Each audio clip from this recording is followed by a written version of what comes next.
Hello guys, welcome back to my channel. So in this video, we will study about Enlightenment in early modern Europe, which is a topic of cultural transformation in early modern Europe, second unit first of history major. So let's see first what we will cover in this video. So सबसे पहले हम इसका introduction देखेंगे and then we will see the meaning of enlightenment, also the definition of enlightenment. फिर हम देखेंगे enlightenment के period में क्या क्या stages थी, नेक्स्ट मेन आइडियाज़ को देखेंगे एंड उसके बाद हम जो इम्पोर्टेंट थिंकर्स थे एनलाइटमेंट के उनके व्यूज़ को पढ़ेंगे. उसके बाद हम लीगेसीज ऑफ एनलाइटमेंट को देखेंगे and at the last we will conclude. So let's start with the introduction. So Enlightenment was one of the greatest intellectual movements in human history. Along with the Renaissance and Reformation, it is considered to have provided the intellectual foundations of modernity. In fact, it is supposed to have contributed to the making of the modern world far more than any other movement that preceded it. It is generally considered that Enlightenment began in Western Europe, from where it spread to other parts of Europe, then to North America and South America. So enlightenment एक बहुत ही important movement माना जाता है human history में. Renaissance and reformation के बाद मतलब इसने काफ़ी ज़्यादा इंटेलेक्चुअल थॉट्स में लोगों के चेंज लाया और काफ़ी सारे नए इन्वेंशंस हुए एनलाइटमेंट के पीरियड के टाइम. ऑल्सो जो एनलाइटमेंट के अलग अलग थिंकर्स और फिलोसोफर्स थे उन्होंने अपने अलग अलग फील्ड्स में अपने आइडियाज़ को दिया और उनके साथ साथ उनका क्रिटिकल कॉज भी बताया, जिसकी वजह से जो मॉडर्न वर्ल्ड था मतलब उसको बनाने में काफ़ी ज़्यादा हेल्प मिली. सो जो एनलाइटमेंट था वो जनरली वेस्टर्न यूरोप से बिगिन होता है एंड वहाँ से उसके बाद वो स्प्रेड होता है अदर पार्ट्स ऑफ यूरोप में और साथ ही साथ नॉर्थ अमेरिका और साउथ अमेरिका में. सो जो एनलाइटमेंट था वो बेसिकली वेस्टर्न यूरोप में शुरू हुआ था. Meaning of enlightenment. So Immanuel Kant says that enlightenment is dare to know or have the courage to make use of your own understanding. So enlightenment की definition Emmanuel cantt ने दी थी. वो बोलते हैं enlightenment का मतलब है कि किसी चीज़ के बारे में जानना और इतना करेज रखना कि हम कोई भी चीज़ करने से पहले अपने खुद की अंडरस्टैंडिंग का यूज़ कर पाएँ.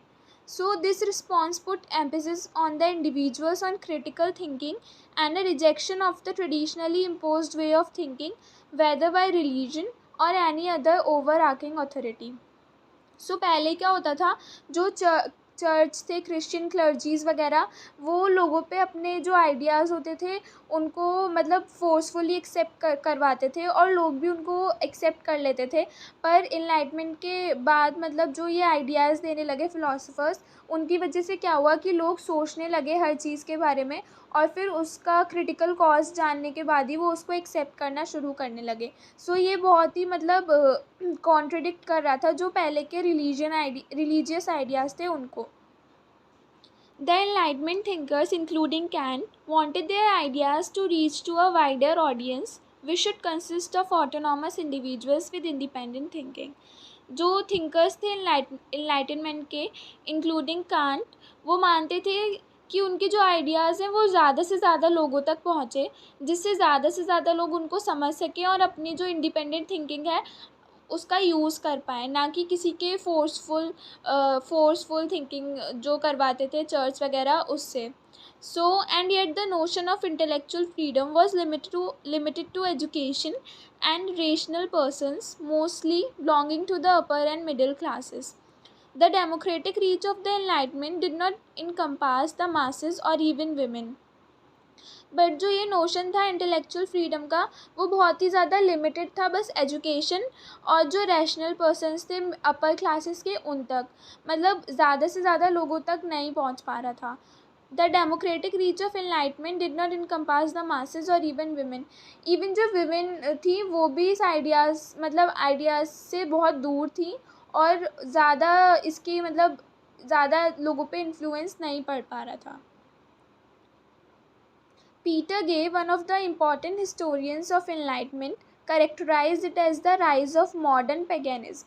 जो ये पीटर गे हैं वो Enlightenment को rise of modern paganism बोलते हैं.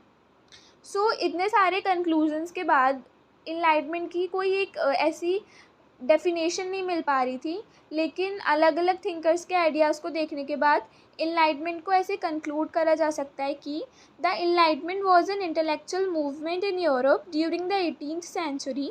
Its center was France, but other European countries were also significantly involved in evolving their own versions of enlightenment. The most common factor in all these different versions was the rejection of traditional and religious dogma with an appeal to reason and emphasis of the individual. So enlightenment एक intellectual movement था Europe में जो 18th century में start हुआ था. उसका जो centre था वो फ्रांस था, बट साथ ही साथ वो बाद में अदर यूरोपियन कंट्रीज़ में भी इवॉल्व हुआ. And the most common factor, जो सबसे कॉमन फैक्टर था एनलाइटनमेंट में, वो ये था कि जो traditionally imposed way of thinking थी उसको रिजेक्ट करना था, और जो पहले के रिलीजियस डोगमास चलते हुए आ रहे थे उनको भी क्रिटिसाइज़ करना था. सो ये हम एनलाइटमेंट की एक डेफिनेशन के तरह यूज़ कर सकते हैं. अब देखते हैं एनलाइटमेंट में कौन कौन सी स्टेजेस थी. Although the Enlightenment was initially started in France, particularly in Paris, it quickly spread across much of Europe, including the German states, the Dutch Republic, Britain, Italy, and North America. The Enlightenment ideas also reached to Eastern Europe, particularly Russia and Poland, and to the Balkan countries. So जो Enlightenment था वो mainly France में start हुआ था, Paris में, but वो उसके बाद सारे जो अदर एरियाज़ थे यूरोप में वहाँ पे भी स्प्रेड हुआ. फॉर एग्ज़ाम्पल जर्मन स्टेट्स में, Dutch Republic, Britain, Italy, north America. साथ साथ जो एनलाइटमेंट के आइडियाज़ थे वो ईस्टर्न यूरोप, पर्टिकुलरली रशिया और पोलैंड में भी स्प्रेड हुए. So the initial sources of diffusion of Enlightenment ideas were the Parisian salons and coffee houses. जो इनिशियल सोर्सेज थे इन आइडियाज़ को सर्कुलेट करने के लिए वो सैलॉन्स और कॉफ़ी हाउसेस थे. वहाँ पे जाके लोग अपने आइडियाज़ को शेयर करते थे और उनको फिर नए नए जो फ़िलासफ़ीज़ आ रही थी उनके बारे में भी पता चल रहा था, और वो फिर खुद अपने बारे में भी ज़्यादा अवेयर हो रहे थे और आसपास क्या हो रहा था वो सारी चीज़ों के बारे में भी ज़्यादा से ज़्यादा अवेयर हो पा रहे थे. These became the hotbeds of ideas and opinions about society, politics, government, education, and nature. It was here that most French intellectuals and many intellectuals from other European countries gathered to informally discuss and deliberate their ideas. सो ये वही था कि वो लोग coffee houses और salons में इकट्ठा होकर अपने आइडियाज़ को शेयर करते थे और नई नई चीज़ों के बारे में जान पा रहे थे. There were three main stages through which the Enlightenment evolved, particularly in Western Europe. The first stage may be said to be during the first half of the 18th century, and this phase was directly influenced by the ideas of preceding modern scientific advancements, also known as scientific revolution, which introduced radical changes in the intellectual atmosphere of Western Europe. जो first phase थी वो उस time पे जो scientific advancements हो रहे थे उनसे काफ़ी ज़्यादा इन्फ्लुएंस थी. तो इस फेज़ में मेनली जितने भी वो साइंटिफिक रिवोल्यूशंस हो रहे थे उनके इन्फ्लुएंस में आके जो भी आइडियाज़ थे वो इस फेज़ में इंक्लूडेड है, और ये phase first half of 18th century में मानी जाती है. The second phase, known as High Enlightenment, begin with the important works of some most famous Enlightenment thinkers such as Montesquieu and Voltaire. Montesquieu's The Spirit of Laws may be said to have heralded this new phase, which can be said to end by 1778, when the three great French thinkers of this period, Montesquieu, Voltaire and Rousseau, were dead. सो ये second phase को हम high enlightenment भी बोलते हैं, और ये बहुत ही जो फेमस थिंकर्स थे उनके जो वर्क्स आ रहे थे उनसे स्टार्ट हुई थी. For example Montesquieu and Voltaire. Montesquieu का एक फेमस वर्क है द स्पिरिट ऑफ लॉज, तो उसको भी इस फेज़ को मतलब इस फेज़ के बिगिनिंग के लिए जाना जाता है, और ये फेज़ एंड जब होती है जब ये जो फेमस थ्री थिंकर्स थे उनकी डेथ हो जाती है, मॉन्टेस्क्यू, वॉल्टेयर एंड रूसो की. Next है third phase. So the third phase, also called late enlightenment, marked a shift from an emphasis on human reason to a greater preoccupation with the emotions and passions of mankind. Another important trend was the emphasis on the idea of freedom on the working of economies as advocated by Adam Smith.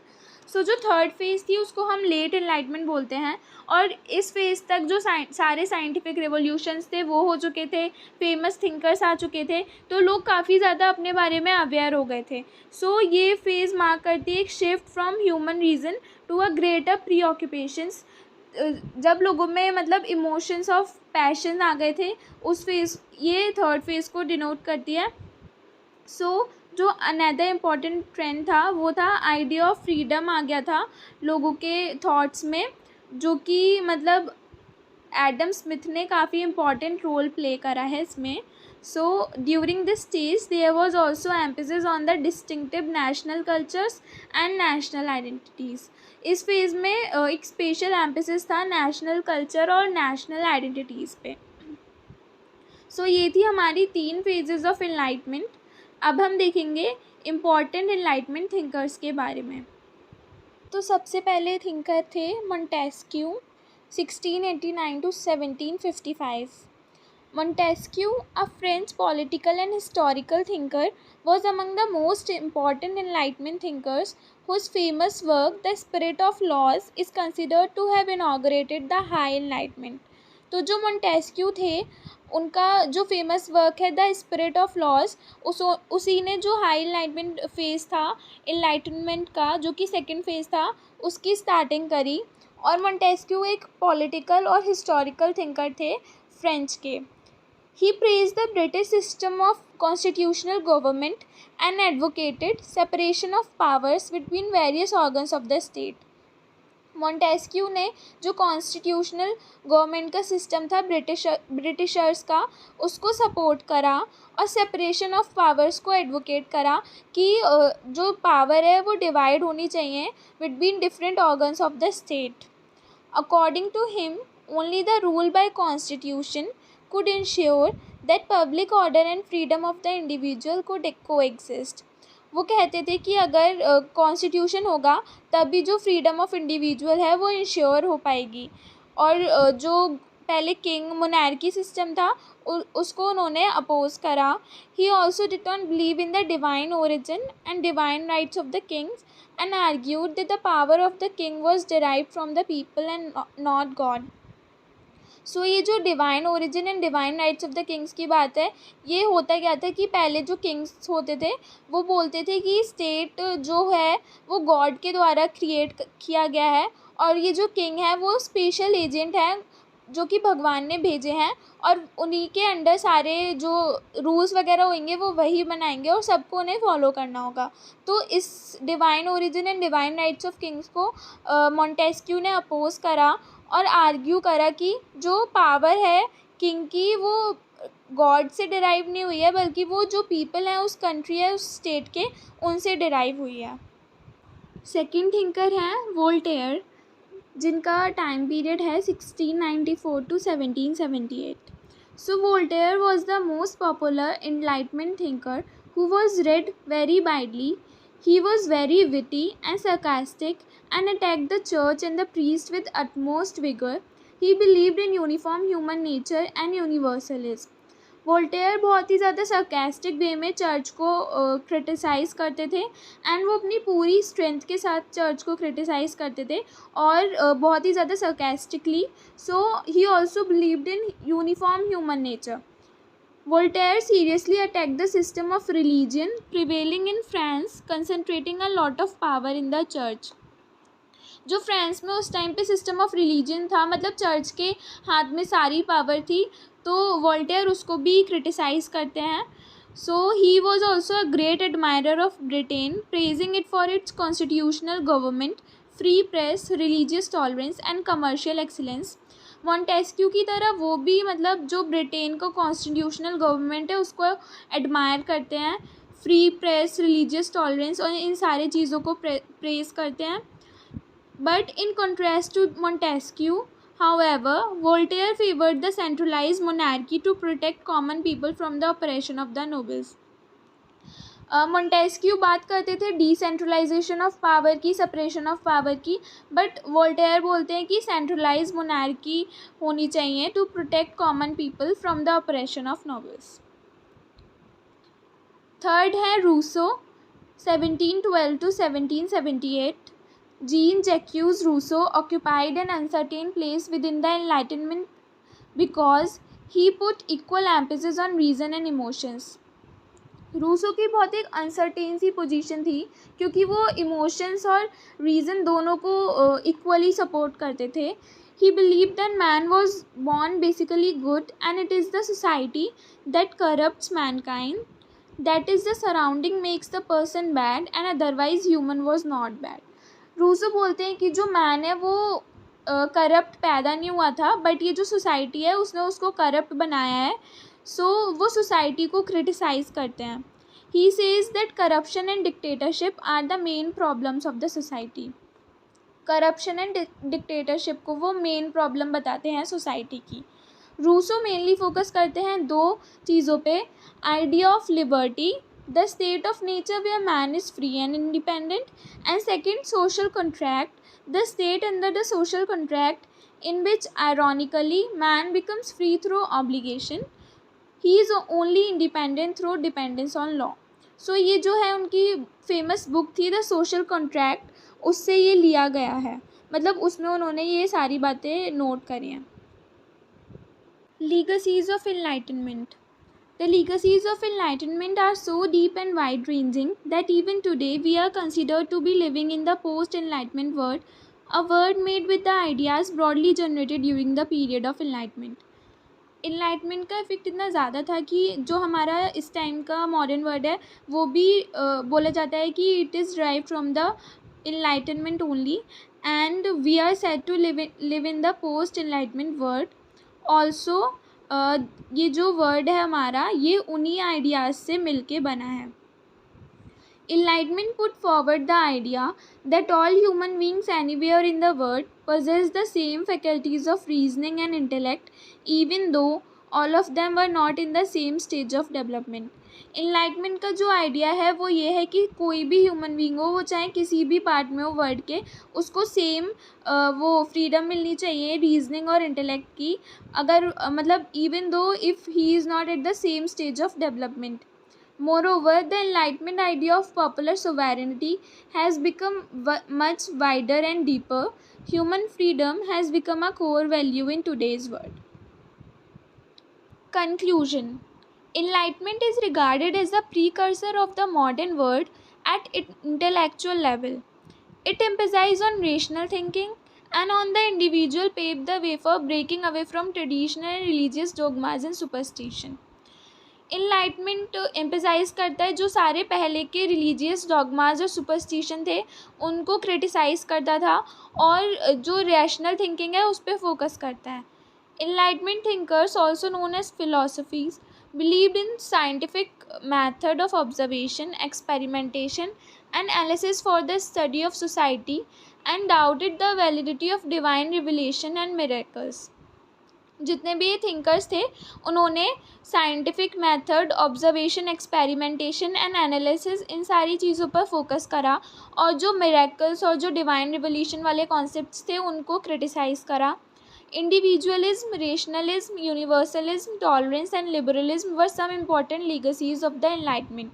सो ये सारी important लीगसीज थी enlightenment की। सो ये था हमारा enlightenment in early modern Europe.